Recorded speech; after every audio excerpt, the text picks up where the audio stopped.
But who's or with? monkey breeds. So now Kerry's with you. So yeah, we've got a talking of successful women, a lady who used to work alongside me at my old clinic, and I'll let her explain what she is. But yeah, incredibly successful, and I will let her tell you her story. Hi, Kerry. Hello, how are you doing? Fine, thanks. How are you, Kerry? Oh, it's such a pleasure to speak to you. Honestly, I've been a fan of you for years, and yeah, I never thought I'd be chatting to you whilst you're doing your last leg in Sofia in Bulgaria. Yes, thank you for noticing. It is kind of weird where I'm running a virtual Sofia. That's how I'm doing it. And it's flashing on the pictures behind us. They're all from Sofia. I know. I've been actually to Sofia a few times because my dad's wife is Bulgarian. So yeah, amazing. There you go. So tell us your story. Oh my God. Well, what is my story?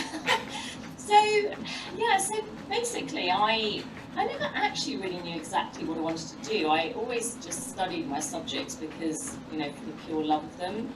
And I think one of the reasons I love your show so much is because you always talk often about two of my favourite subjects, which is French, right, and classics, which is often you talk about those things. But I studied those, didn't really know what I wanted to do, but I then very quickly got into laser treatments. Right. And if you'd asked me maybe even a year ago what I do, I'd say, I do laser treatments, but actually I've been working with an amazing business coach called Richard, and he asked me the same question. He's like, so tell me your story, what do you do? I was like, oh, well, I do laser treatments, blah, blah, blah. He said, well, what do you actually do? And I was like, oh, right, what do I actually do? Well, actually, I basically change people's lives one at a time through the magic of laser. And everyone's story, the thing that fascinates me the most is why people are in my clinic and what their story is and what it is they're trying to achieve. So it can be anyone from someone who is literally kind of crippled with severe acne, that's stopping them from progressing at university or getting that job, to literally dealing with many transgender clients. So I'm an approved provider of the NHS to treat trans clients. So I've been very privileged over the years to be, part of their transitioning and their journeys. But yeah, it's just, and I've always been fascinated by the whole sort of mind-body link.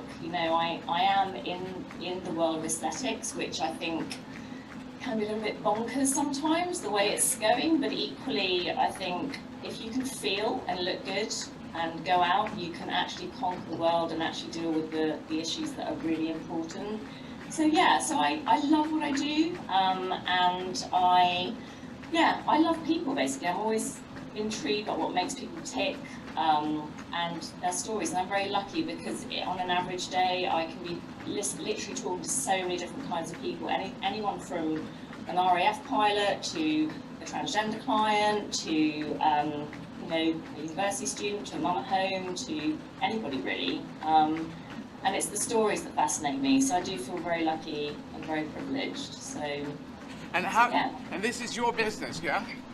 Yeah, this is my business. So I have a clinic in Bournemouth, and I work, I'm also a laser trainer, so I work for Linton Lasers. So if doctors or dermatologists or clinicians buy medical grade equipment, I am one of their trainers.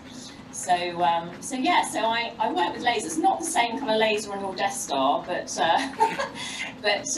yeah, a different kind of laser. And I'm interested in your setting up business because I did accounting and financial management with mathematics. You may not know this, but at Sheffield University, and dropped out after 1 year. But I could do it. It's in my bones, and I'm interested. Anyone who sets up on their business, I'm fascinated by that because. Well, I've set up my own business, which is me and my career, but it's tricky, isn't it? It's different. Before and after, the journey I find fascinating, because I remember thinking, VAT registered, setting up as a sole trader, isn't that too difficult? Did you always, well, you obviously weren't, you mentioned you weren't quite sure what you wanted to do. What was the point where you thought, I'm going to set up on my own? And did that scare you? Yeah, it did, and it's really funny, because growing up, I always thought the one thing I knew for absolutely sure is that I never ever wanted to have my own business. So, as a child, I was basically traipsed around the world, living in various weird and wonderful places, and my stepfather used to set up these ridiculous businesses that invariably used to fail, and then on we used to move somewhere else. And I used to think, no, I want to work for someone, I never want to have my own business. But yeah, it's funny because after I graduated, it suddenly dawned on me, I actually started working for a French company to kind of use my French. And I realised that unless I was officially on holiday, sick or dead, I'd be actually sitting in the same chair doing the same thing, that it didn't actually inspire me. And it was then, that point, that actually I thought I want to do something of my own, but it had to involve people, and it had to involve helping people to progress, helping people become the best possible version of themselves. And initially I thought it might be coaching, Right. but it's funny because as a laser practitioner, you kind of end up being a bit of a counsellor anyway, Yeah. because people, tell you their stories. But yeah, it was that really. I wanted the freedom and the ability to be able to do something that can help change lives. And so yeah, that's basically why I wanted to do it. And I didn't know what the hell I was doing. In fact, Tim gave me a book actually, Feel the Fear and Do It Anyway. Yes. Do you remember, Tim? I know this book. Kirsten Jeffers. Yeah, and it was quite American, obviously, towards an American audience, etc. But yeah, it was a really good book, and of course, but I think it's that fear that. And also, I was listening to what you were saying the other day, actually, Eddie, and I think your why has to be strong enough. It's like I couldn't do what you're doing, but if your why is strong enough, then you can do anything. You mean by the why? You mean why am I doing this? The why? Yeah, your why, your motivation behind why you're actually running. Yeah. Because I'm sure what is able to get you through. Yeah. So yeah, I think with anything in life, if your why is strong enough, then yeah, you're able to succeed and do what you want to do. On that point, I'm going to put a point in, even though I'm asking you questions, I'm going to explain my why on this, because it's make humanity great again, as opposed to there was a make America great again, it could be make Britain great again, France, but you may know I want to go into politics. I'm trying to get a seat in the last election. I will push, member of the Labour Party, so I'm looking for a by-election or the next elections, and I'm serious about getting in. But you will argue then your constituency and your area or country, but that's kind of it. And I thought, I played 45 countries, I was born in Yemen, I'm interested in the world, I'm performing in 4 languages. I'm going to make this title, so, obviously it came to Make Humanity Great Again, and I'm arguing my why is I want to politically talk about this century, the coming of age of humanity.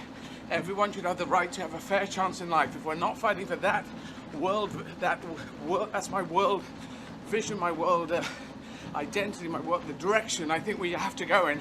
Any other thing saying, okay, this part of the world is going to be fine, this part of the world is not going to be fine, will not work. The right to have a fair chance in life, and that's why I'm doing it.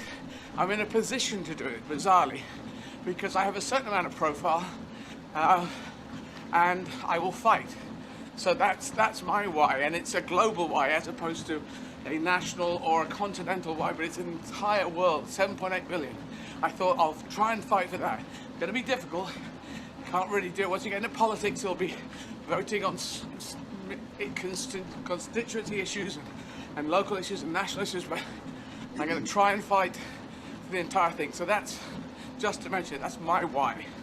That's my motivation. And that's motivation. amazing, and it is so great because there are so many people, I feel, who have that celebrity status, who have the ability, who have the voice, have God knows how many people following them on Instagram and on Twitter, and all they're more obsessed with taking selfies of themselves and showing their latest, whatever.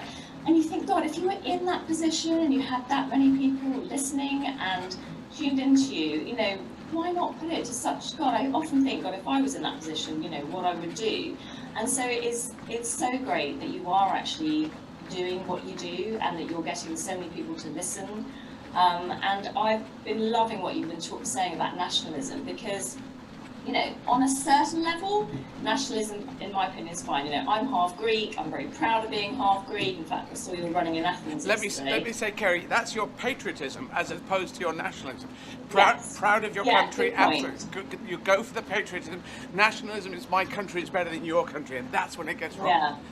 And that's the thing, and I think, you know, and there's a healthy amount of patriotism, you know, when we've got the European Cup or whatever, but it's when it becomes, you know, racist, homophobic, or, you know, or whatever level it is, it's just, there is no place for it. And, you know, I mean, my partner's half Mauritian, and our daughter, who's 5, is half British, quarter Mauritian, quarter Greek, and I think actually the more we all mix as well, better, you know, the world is going to be. Have you heard my line on that? Sorry, I've got theories on everything, but this is not even a theory. This is just obvious.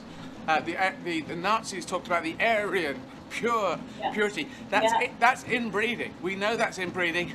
That leads to congenital defects and idiocy. Whereas it's the strength of the blend of your genes, and your daughter has got good strength of the blend of her genes, and it's actually the mongrel dog, which is demonized with the word mongrel, but in fact that's the strong dog, and the pedigree dogs are weak because they're inbred. We know this. Absolutely. You know, we know it.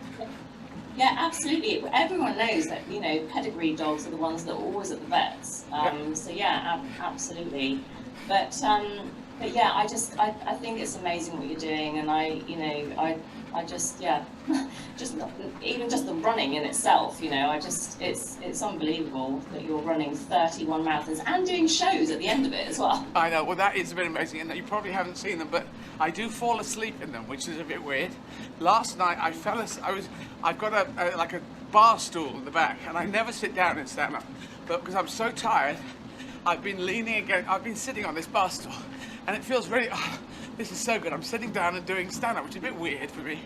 But towards the end of the last show, yesterday's show, I think I fell asleep, and then I woke up, you know, like a split second of sleep, and I woke up and I said a word or 2 words that have nothing to do with what I was talking about. And I couldn't remember the word bucket as well. I was losing my powers of speech, but at least I'm struggling.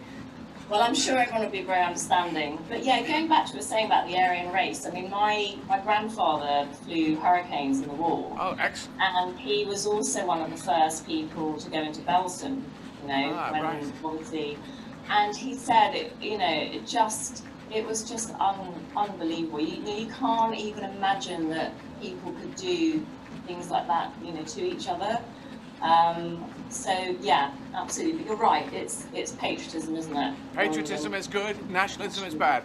And Hitler encouraged people to do completely horrible things. And he lied, and he lied, and he lied. And then came Trump, and he lied, and he lied. It's a similar playbook, without maybe the end point of violence. But the one thing I will say to the German people, because I do my shows in German. Since '45, I think the German people have tried to be as positive a country as they can. Jurgen Klopp, who's the manager, head coach for Liverpool, he seems, I don't know the guy, but he seems like a wonderful guy. I don't know if you've ever heard him talk, but you know, they won the championship, they won the Premier League last year, and well done to Liverpool for that. We've been waiting 30 years for it, and he's a German guy, and he exudes decent human being. And of course, before 33, Germany was just another country like us. After 45, they have been. And then for 12 years, Hitler encouraged them to become mass murderers. And that's not what Germany is. They're the Germany of before and the Germany of after. So that's what I see. Absolutely. But also, I think as well, you know, we were kind of partly responsible for the creation of the Third Reich anyway, because of the Treaty of Versailles after the First World War. So if we hadn't absolutely stripped Germany of so much, and there's Czar Coalfield, and you know, not allowed to have an army and everything else, you know, maybe he wouldn't have become so popular in the first place. Well, we could say that, but I can add a fact to that which actually dilutes that. I'm not saying that the Versailles Treaty was a great treaty, but you could understand, because no one had wanted to have the war, that they wanted to punish the people who had started it. But it's seen as a draconian treaty, the Versailles Treaty. Now that was The war, of course, ended in 1918. In 1917, the Germans did, under the Kaiser and that administration, did a deal with Russia, and I think the Mensheviks, who were stopping the war before the Bolsheviks came in. That deal was as draconian as the Versailles Treaty.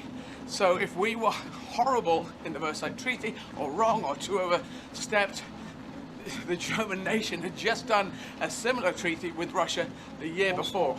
So that gets kind of lost, but it doesn't really matter in the end. Hitler used it to pick it up and say that the German people were stabbed in the back, but it wasn't. In fact, it was militarism. And anyway, the average person does not want to go to war. That is the truth of it. But if you get this guy that comes along and lies and says we deserve to take over the world and we're the number one, and if you're using lying as a tool of politics, a lot of people get beguiled by that, and they will follow that. And then that reminds me of one of my favourite clips of yours, actually, is when you talk about how Britain basically took over the world with the cunning use of flags. Yes, it was my idea. If people haven't heard it, it was the idea because we had an empire. Everyone had an empire. In fact, the First World War was because Germany didn't have enough colonies. They wanted more colonies. I think that was one of the reasons. But we just seemed to go around saying, in my piece I was saying, hello, who are you? He said, well, we live here. Do you have a flag? Well, no. Well, obviously you don't live here, or we run it because we've got a flag, and they stick it in the ground, and that was it. So that was British imperialism, I should say. But the French... Do you have a flag? No. There you go. Everyone in Europe did the same thing, and the German nation was trying to do it. And anyway, now hopefully we can move forward from this. But let's go back to a thing. So how long have you had your business? 15 years now. And was the beginning a nightmare? Was it tricky? Was it scary? Yeah, very, very tricky, very scary. I want you to say things for other women, particularly women or men who want to start up a business. Just tell them how it felt and how long it took you to get on your feet, and so you think, no, this is good. And what was in your head? So what was in my head was that I wanted to build something, I wanted to create something, I wanted to measure my own successes and failures, basically. One thing I used to hate about working for other people was the yearly appraisal. So how do you think you've done? Well, actually, I wanted to measure that myself. Right.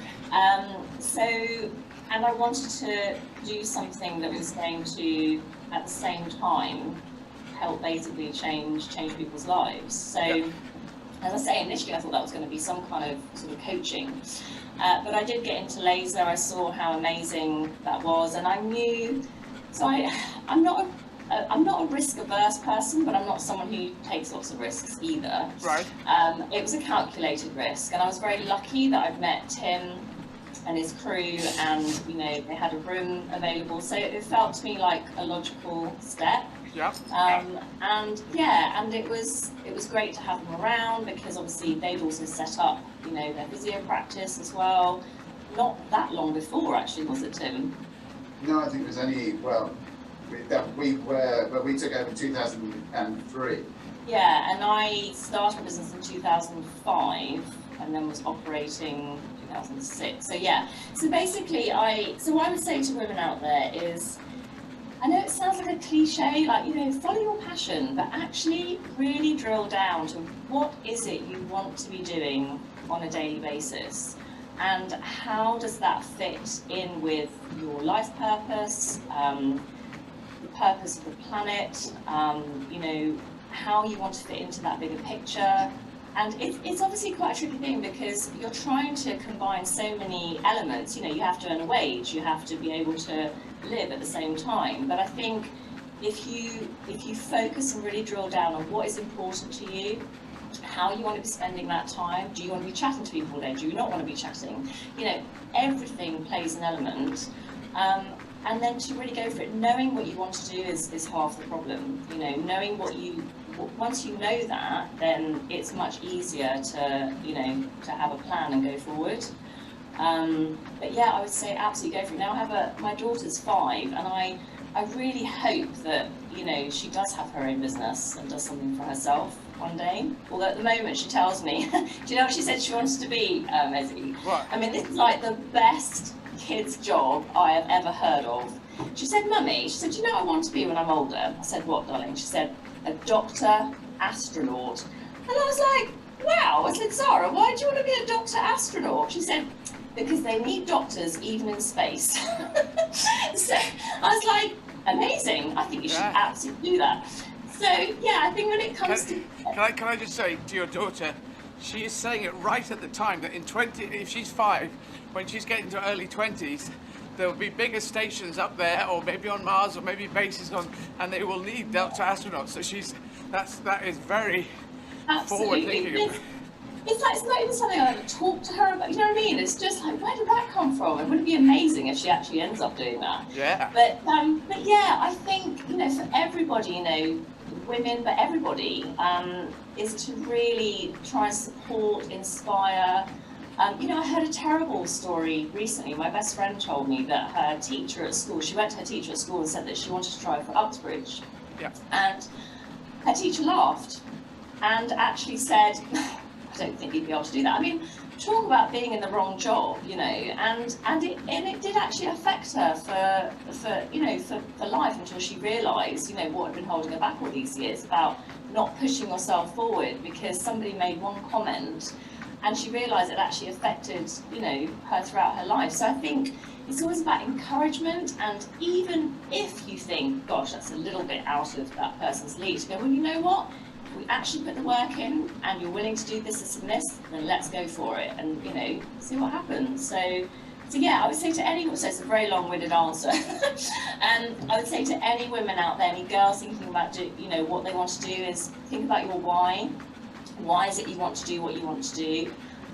Check the right motivations are in place, and go for it. Have a really good plan, obviously. You know, I've got an amazing, my coach, Richard Crawford Small, I don't know if he's watching, but yeah, he's, you know, people who can help direct you and help sort of gather that energy and funnel it and put it in the right direction. People are going to be able to get the best out of you as well. You know, don't feel that you have to do this alone. Tap into other people's expertise and get the best kind of team around you, especially if you're going to do it alone. So Tim, I would again echo something that Eddie and I have talked about in the past, is that everybody is capable of more than they think they are. And I think you epitomise that, because I remember when we first met and you had the same as everybody else who's going into business, just like a huge fear of like, well, you know, shit, can I actually do this? You know, will I make enough money? Is this going to be successful? And, you know, you epitomise everything about a successful but also compassionate, caring individual. And I think if you're going to be a therapist, they are two of the key attributes that you have to have. You can have all the science knowledge in the world, but if you don't have care and compassion, you're never going to make it. And I think the other thing I would like, you know, kind of Eddie to know really is the world you went into. It wasn't just a simple. It wasn't like, well, here's a laser, and this is, you know, now I'm going to do hair removal, and now I'm going to do tattoo removal. You know, there were multiple machines. The technology and the science that you had to kind of research and then plump for, okay, well, I'm going to go for this rather than that. You know, it isn't as a cake, you know, it's not like buying a chocolate cake versus a coffee cake. You know, there was masses of stuff that you had to kind of wrestle with in the start, as well as setting up the business. So, and there's so many of the people we talk to who are successful and have done really well like you have. You're also humble and so modest. You know, I just wish you would all sort of like, you know, put your hands in the air, put the t-shirt over your head and go, fuck, I am good. I'm fucking awesome. Well, I do think I'm good, but I was also very lucky, you know, when I was trying to decipher between, God, you know, what machine am I going to get and everything, I was very lucky to meet the most fantastic physicist and all-round amazing, decent human being called John Exley, Dr. John Exley, and his PhD project was this actual laser sitting behind me, my beautiful Lumina.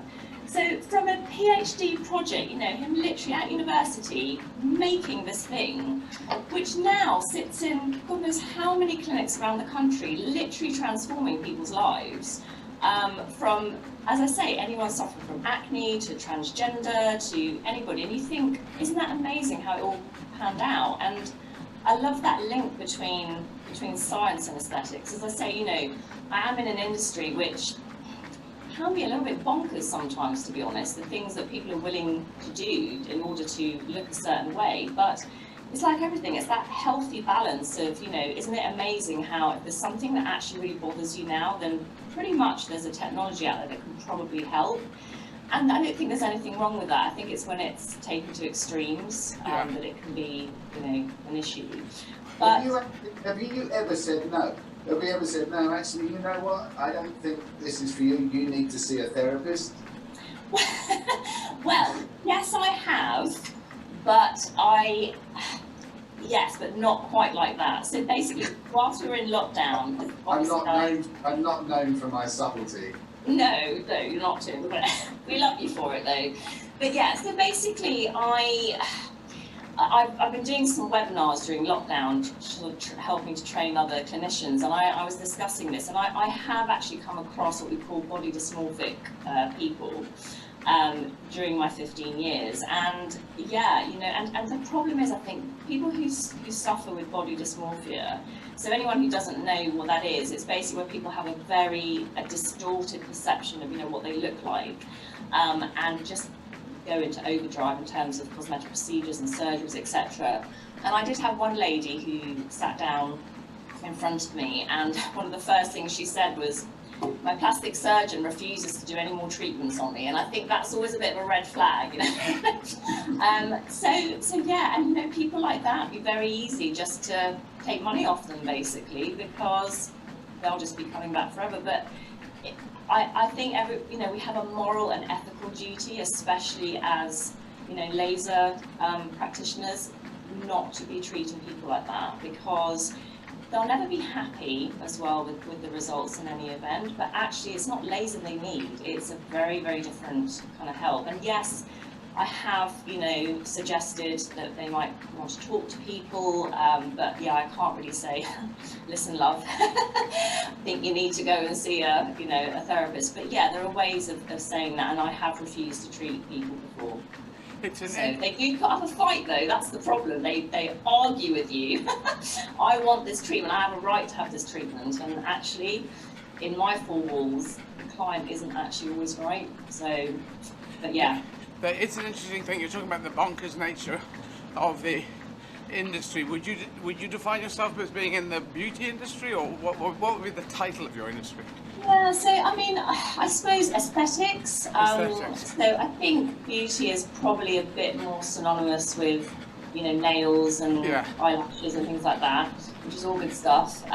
But I think aesthetics really now deals with sort of very high-tech sort of equipment that is used, you know, sort of non-invasive, non-surgical treatments. Well, see, I've looked at this thing, and some people might say that makeup shouldn't be used. That if you're not happy with your nose, you shouldn't change that, but we need to accept, I've looked at this, we need to accept that there is an aesthetic look that we generally all share out of 7.8 billion of us, and the entire world will say, that is a good looking look, be it male or female, and that is something that doesn't quite look as good as that. There's a beautiful look that could be a male look or a female look, and if someone is born with fantastic genetics, I do not see why not anyone else who is not born exactly looking like the most beautiful model in the world should not try and accentuate the best features and decentuate, if that's the word, the other features. It seems, why should people who are born, who've done no work for it, they're just born with lucky parents, and wow, I look great, and they have a wonderful life at school, they're always, I have this line, invited to the party. So the pretty kids are always invited to the party, but they never develop their personalities. We all have to develop our personalities, but if you want to, and there's a thing about makeup, which is for women. As a trans woman, I use makeup. Men have facial hair, and I think that's almost like male makeup, because you can sculpt you know, sideburns, beards, it changes the shape of the face, and that gives us hair, have hair long, short, whatever. There's a number of ways we can do things now, which we couldn't when we were living in caves. We couldn't do any of that. You were just born that way, and that was it, luck of the card. So I think it is fine and fair that people try it. Not too much, not overdoing it, as you say. People who go too far, gender dysmorphia, but yeah, accentuate the good features and decentuate the things that don't work. I think that makes sense to me. I think there's nothing wrong with trying to make the best of yourself. At the end of the day, you know, there is a definite link between sort of mind and body, how we look, how we feel. It's when it's taken to extremes, and again, it comes down to the why. You know, why doing this, and how much is someone obsessing over a particular, you know, thing that they're unhappy with? Is that what's really going on? Is something that, you know, it's a bit of a minefield, but yeah, I think there's nothing wrong with trying to make, you know, the best of yourself. It's the obsessiveness over that, and I think as someone who has a 5-year-old girl, I don't want her growing up thinking that what she looks like is the most important thing, and I don't want it to be the first thing she thinks about when she wakes up in the morning. I want her to think about the wider issues in the world. But yeah, if there was something she was really unhappy with and she could do something about it, brilliant. And then onwards, you know, onwards with her Dr. Astronaut career. Yes, indeed. We need to keep track of that, because I'm going to have a podcast, I think, after this. That's, I think, where I'm heading to. And so I'd like to, going to have to talk to you in 20 years' time when she's a Dr. Astronaut. You're on. You need to get in touch with Elon Musk now, because he wants to have it Mars, doesn't he? So she could be the first doctor on Mars. Yeah, I don't think you come back there. As long as there's a trip coming back, I don't want to go. What is it? But yeah, I would love to talk to you in another 20 years. But this isn't actually the first time I've ever spoken to you, actually. No, when was the first time? In Bexhill? Yes, in Bexhill. You're not going to remember, but so you were actually going on in Bournemouth, and I bloody missed the tickets, and so I ended up going to Bexhill, but that was fine because I actually grew up in Hastings as part of my team. Right, yeah. And so went to Bexhill, and we went to a little Italian restaurant around the corner before the show, and there I was sitting having a glass of wine, and in you walked and sat down right next to me, and I thought, okay, this is a bit surreal. And it was a tiny restaurant. I don't know Bexhill, I didn't know what it was called, but it was probably about 10 years ago. And you were there with your dad and your stepmom. I think there was another lady as well. It's called La Trattoria. Yeah, I'm not sure, but I know the place. That's where they went all the time. Yeah, so and I thought I'm not going to interrupt your dinner. I'm not going to go, oh, hello. But I thought if it happens, it happens. And then on the way back from the toilets, I bumped into you and I said hi. But you left, and I spoke quite a while to your dad and your stepmom, actually. All right. And they were so lovely, and your stepmom was special, was chat, chat, chat. And apparently, because you just finished filming Valkyrie. Right. She was telling me about how she'd been on set, and about how lovely Tom Cruise had been to them both, and yeah, they were both really gushing about you. You could tell they were just, you know, so proud. Well, so, it was, my stepmom Kate didn't actually come out there, Dad did, and Dad got drunk at a meal with, well, he got tipsy, he got very merry, and there was a great German actor, wonderful German actor called Thomas Kretschmann, who I know well, and he was there, and it was his birthday, and Tom Cruise was very generous, is very generous with his money with people on films. He would always pay for meals. If he was at a meal, he would cover it. So we're having a meal. Thomas turns up, it's his birthday. And so you know you do a happy birthday to you. At a certain point you go into one of those.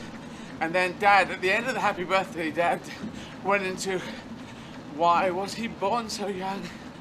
Why was he born so young? He's no bloody good to anyone, he's no bloody good at all. There's some sort of lyrics about, why was he born so beautiful? That's it. Why was he born so beautiful?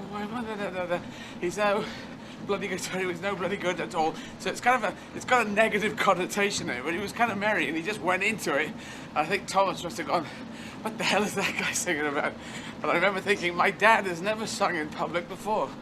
Oh, funny. That was a crazy evening. Yeah. So Dad was That was Yeah, it's so funny because I was sure she said that she'd been on set as well, so I must have got that completely wrong.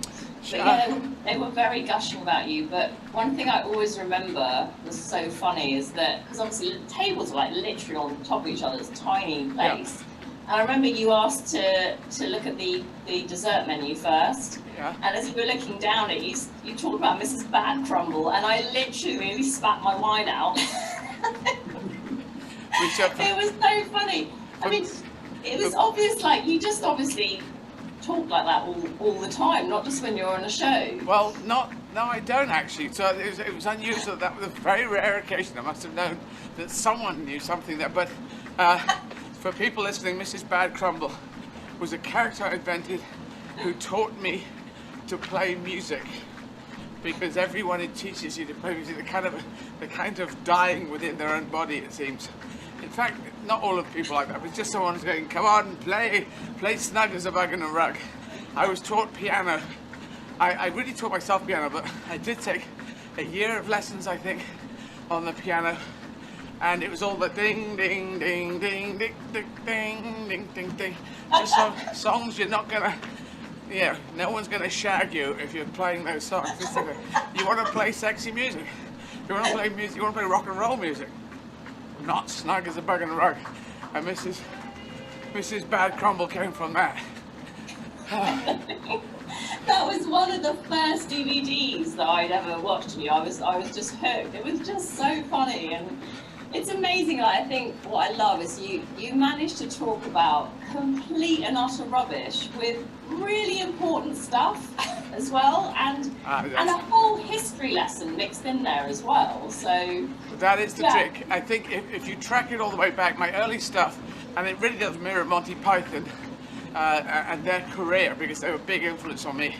But the early Monty Python was purely silly, and so was my stuff. It was just silly things and people and Star Trek who were beaming down, and the guy in the red shirt who knew he was going to die, and all this kind of stuff. And then gradually you go on and you realize if you put a layer into it, then it has this weight. It has an interesting thing, which took me to the point of talking about human sacrifice. Why on earth did we ever do that? And I had this, I came down, I was trying to boil down the essence of what human sacrifice was about. Some obviously religious person obviously said to their tribe, the weather is bad, the crops have failed, the gods obviously hate us, so we're going to kill Steve. And that's job done. There we go. We're going to rip his heart out, entrails everywhere, and then next year, excellent crops. You just think everyone's going, what? Hang on, based on what? I am the guy with the bones in the nose. I've got a big hat on. You next in line? Oh, forget it. Good luck, Steve. So it was all taking this silly, beautifully, it's childlike comedy, but then you put it into levels like that, and then you could talk about what the hell were we doing ever? And that has a nice resonance when you can get the levels in there. I know, and that's what I love, because sometimes when you talk about certain subjects, like some people in the audience will know exactly what you're talking about, that period of history, whatever. Other people won't really, but you get people to actually think about it, like, what the hell are we actually doing, And that's what I love. It's funny, but there's actually quite a serious point, and it's massively educating at the same time. So yeah, it's amazing. But yeah. And also, although you said about, earlier it used to be kind of, silly Monty Python thing, but I remember one of the DVDs I watched for you, I think you were in San Francisco or something, and it was in that same show that you were talking actually about quite serious issues about guns, talking about whoever's, went to his grandfather's arsenal, etc. But it's the same one where you were talking about the squirrel, where they kind of look sideways, and then I left the gas on. I said, I'm all about, squirrel who'd run up trees and then keep a transgender squirrel who would keep makeup up the trees, and he would eat nuts, and then they stop and they look around and go, well, I left the gas on. That's that. But that was the turning point. That's the one. That's why I won 2 Emmys for that show, and I was talking about Pol Pot and the murder And if you kill one person, you go to prison. You kill two, if 10, you're a serial murderer. And if you got 100,000, then people almost impressed. And it's weird. It goes into this other thing. He wasn't even shot. He was kept under house arrest, I think, at the end of his life. House arrest, Pol Pot. I mean, he should have been life in prison and whatever. But you know, it's a bit bizarre. The more horrendous people do things, they seem to get away with it. It's very weird. Crime doesn't pay unless you take over a country and become a dictator, and then you can run it into the ground, it seems. So that's the unfortunate Robert Mugabe. What the hell is that about? Yeah. So there's a lot of, unfortunately, still, it's a problem for humanity. We still have to work out an answer to these questions. And I'm predicting this is our century. We make it a farewell for everyone this century, but we're not going to make it. That's what I'm saying. That's my prediction. Well, you're definitely doing a good job of bringing everyone's attention to that. So I'm trying to do it. So Timbo, I've talked a lot. So you ask questions now. My last 15 minutes, 13 minutes, 12 minutes. Well, one of the things, because one of the things that Kerry does is obviously hair removal with the lasers. And I was just wondering, how long would it take to remove the hair off a gorilla? Oh my God. 6 minutes is How long? 6 minutes, isn't it, Kerry? Are you talking about my partner David there? Well, yeah, so basically, depends how big an area you're treating, and also it's not a one-off session. So yeah, active hair follicles in the body, there is only a certain amount that are actively growing, so it's a course of treatment, actually. Have you ever had any laser treatment, Eddie? Yes, I've had some hair removal, but you can't do it on blonde hair. It has to be dark hair, doesn't it? Yeah. Yeah. And What's an albino gorilla would be that they'd have no hope. No, that would be electrolysis, and I think it'd just be too big a job, quite frankly. yeah. But yeah, I tried waxing my legs, but I prefer just shaving them because the waxing's a lot of bother and it comes back too quickly. But I can just shave my legs, so I just do it that way. It seems easier to me. Well, you know what to do next time we're in Bournemouth, Eddie. Yes, come and get all my hair removed. I'm trying to get. Okay, here's a question. You may not know the answer to this, but it's interesting. If we're related to monkeys and the great apes, and we know we are, they have hair on their face, and ours stopped, except for men, it's here, but then it starts here, and that's a curious thing. Whereas, you know, and none of the apes have a big flowing lock of hair, you know, waft of hair. So I find that interesting, how we stopped having hair on our face on the top bit. No one really has, well, most people don't have it up there. That's a really good question. I actually have no idea. And I always wonder, well, why do we have eyebrows? Is that to stop sweat going in our eyes? I mean, is that why we have eyebrows? It's kind of a weird thing to have, isn't it? I think it is. It's a sweat stopper. It's a practical thing, but still, you know, I know that some people say, oh, there was a mystical God upstairs and it shows this, and that doesn't make sense. But if you go through the progression, the Darwinian progression, it does. We have got bits missing out, and the trouble is the number of missing link ancestors don't exist, because you've got to actually die in mud and be turned into a fossil in order to, you know, to be able to just pull it out and for our generation to examine you. Otherwise, most people would be eaten by wild animals once they die. Well, most creatures were eaten by other creatures when they died. So, yeah, it's weird. But I am fascinated by humans, the cognitive revolution 70,000 years ago. Because I say talking plus imagination equals us. That was my analysis. Once we got talking, and then we added to it the imagination, that takes us all the way to here, from 100,000 years ago to here. And to your laser company, me running on a treadmill, Tim with his hat, standing in front of the globe, and us chatting about things, and Tim asking very weird questions about gorillas getting laser removal. And also, what I'm fascinated with as well in terms of evolution is language. Yeah. So, you know, and watching my daughter learning words and how to speak. I mean, it's just incredible. I mean, And you know, you speak so many languages, don't you? Especially French. You do stand up in French. I mean, how amazing is that? Well, not the stand-up bit. Most thing that's amazing is improvising in French and German. That was the one where and you'll see on the 28th of this month I will be improvising and doing my show in French, but also improvising.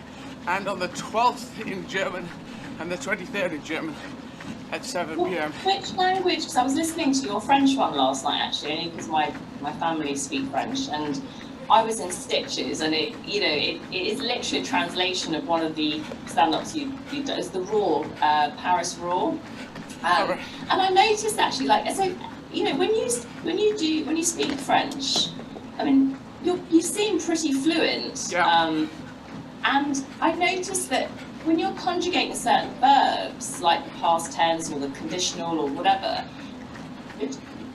do you look those up beforehand, or do you just know them? Because I notice, like, sometimes the genders are not always correct in certain words, but your verb conjugation is, like, spot on. Well, I think it's more like the masculine and feminines, they are whatever they are, you know? And bizarrely, most of make-up words are masculine. Most of words about war are feminine. What the fuck is that? So you have to just memorize even each and every one. It doesn't really help you if you know that battle is la bataille and rouge à lèvres, lipstick is le rouge à lèvres. That doesn't help you. On to the next word, because when you come to the next word, you think, well, which one's this? Whereas if you know, je suis, tu es, il est, une chose, vous êtes, ils sont, you can use those ones again and again and again. So it's probably easier when you get to the mid-range of your language ability to be able to get the tenses in the better area. You know, I was very bad at all of this, and I've just got better by improvising was the big thing. My brother said this. He said the French now like you better, not because they like your comedy more, they just like your French more. And I can do an hour and a half interview in French. It's funny because I remember seeing, I couldn't see it on YouTube yesterday, but years ago when I think it was the first stand-up you did in French, and it was hilarious. And I think part of the thing was so funny is that because the French could see how much effort you were making, they could totally understand what you were saying. It didn't matter that it wasn't grammatically correct. But then the one I saw last night, your French was like, yeah, streets ahead. It was really good. But which language do you speak best? What do you feel most comfortable doing stand-up in? French or French. German? Or? Je suis presque couramment en français, so I'm almost fluent, about 70%, 70%. In Germany, my Deutsch is 30%, 30% fluent, so it's much lower. I only did 2 years of French at school, did 8 years of French, 2 years of German at school, and 8 years of French. And I've only just started Spanish, but if you've got English and a good French, Spanish comes quickly. So I don't know if you've looked. I've always said that, and in terms of the syntax, in terms of, like, you know, the fact that it's much easier actually for French kids learning Spanish than it is for English kids learning. I think once you've got French, because in Spanish, if people don't know Spanish, they have an accent, but that just means where the emphasis goes on that syllable. That's all it means. Whereas in French, it's a different sound, and there's 2 of them. So. C'est très impressionnant en tout cas. Merci beaucoup. C'est mon self. I don't know how you say self-confidence. Mon confidence. Mon confidence moi-même est très fort maintenant. It's very strong. My self-confidence. The more you improvise, because as soon as you go on stage, you say bonsoir. Okay. Ce soir, je vais improviser en français, and I sort of dance, and I do what I used to do. When I was in UK, my career was starting off there. It's mucking about. I know roughly where I'm going to go. Then I say, you know, I used to have this bit about just saying, my example was, you know, un poulet, a chicken, a poulet. Donald Trump, est-ce qu'il y a une différence? Probablement non. Is there a difference between a chicken and Donald Trump? And now, after what happened on the 6th of January, I think, no, actually I probably respect chickens more than Donald Trump. I think everyone respects chickens more than Donald Trump. Yeah, any chicken. With their salt, anyway. With or without chicken's head. It's just, oh yeah, he's taken it to this weird place, which is, and as he's been seen to get away with a lot of it, it's going to encourage more people to lie and incite violence and get away with it and try and get away with it. I was actually asked by somebody when you're going to be the leader of the Labour Party. No, well, Keir Starmer is the leader of the Labour Party. I'm a big supporter of his, and so I will fight. I will get into Parliament as soon as I can and fight to help him become the Prime Minister. So that's what I'm going to do. That's what I always do with whoever's the leader of the Labour Party. I will fight for them because that's my party. Could I not persuade you to try and become leader of the Lib Dems? No, I'm afraid. I'm Labour Party. I joined when I was 35, and I'm very proud of that, because some people might say, well, I joined when I was 12 and I'm proud of that. But I had to look at the world, study it all, and make a decision. And my dad had been in the Labour Party, but I had to make my own decision, so I needed to know, I needed to analyse. And I joined when I was 35, back in 1995, I think 1997. And so, yeah, I will go in there and I will fight, because I'm a fighter.